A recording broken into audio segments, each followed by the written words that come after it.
నాగర్ కర్నూలు జిల్లా అచ్చంపేట శ్రీ భ్రమరామ దేవాలయంలో శివపార్వతుల కళ్యాణం అంగరంగ వైభవంగా జరిగింది.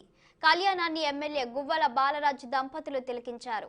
భ్రమరాంబిక దేవిని అలంకరించి డప్పు వాయిద్యాలు కోలాటాల సందడితో వేలాది భక్తుల మధ్యలో ఉమా మహేశ్వరంలోని భోగ మహేశ్వరంలో కళ్యాణ మండపానికి తీసుకువచ్చారు.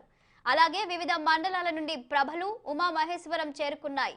అనంతరం ఉమా మహేశ్వరం నుండి శివుడిని కూడా భోగ మహేశ్వరానికి వేద మంత్రాలు డప్పులతో తీసుకువచ్చారు. అక్కడ ఏర్పాటు చేసిన కళ్యాణ మండపంలో ముత్యాల పందిట్లో ముక్కోటి దేవతల సాక్షిగా పండితుల వేద మంత్రాలతో వేలాది భక్తుల సమక్షంలో శివ పార్వతుల కళ్యాణం అంగరంగ వైభవంగా నిర్వహించారు. స్వామివారి కళ్యాణానికి స్థానిక ఎమ్మెల్యే గువ్వల బాలరాజు పట్టు వస్త్రాలు సమర్పించారు.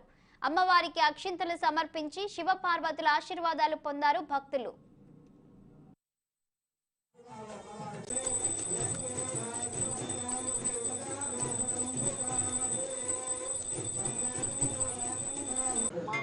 స్వామి కళ్యాణ మహోత్సవం జరిగింది. ఈ కళ్యాణ మహోత్సవంలో పాలు పంచుకోవడం అనేది ఈ ప్రాంత ప్రజల అదృష్టం. ప్రాంత ప్రజల దీవెనలతో నేను కూడా సతీ సమేతంగా నా కుమారులతో ఈ కళ్యాణ మహోత్సవాన్ని వీక్షించడం, పట్టు వస్త్రాలను సమర్పించడం అనేది నిజంగా ఒక గొప్ప అనుభూతిగా అభివర్ణిస్తూ ఈ ప్రాంతం పచ్చబడేటువంటి సందర్భం దగ్గరలోనే ఉంది.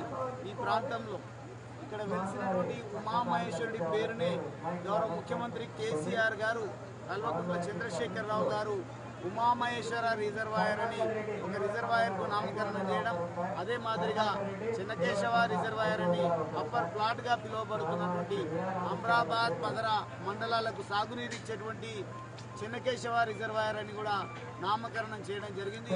అతి త్వరలోనే ముఖ్యమంత్రి గారి చేతుల మీదుగా ఈ 2 రిజర్వాయర్లకు శంకుస్థాపన కార్యక్రమం జరగాల్సినటువంటి అవసరం ఉంది.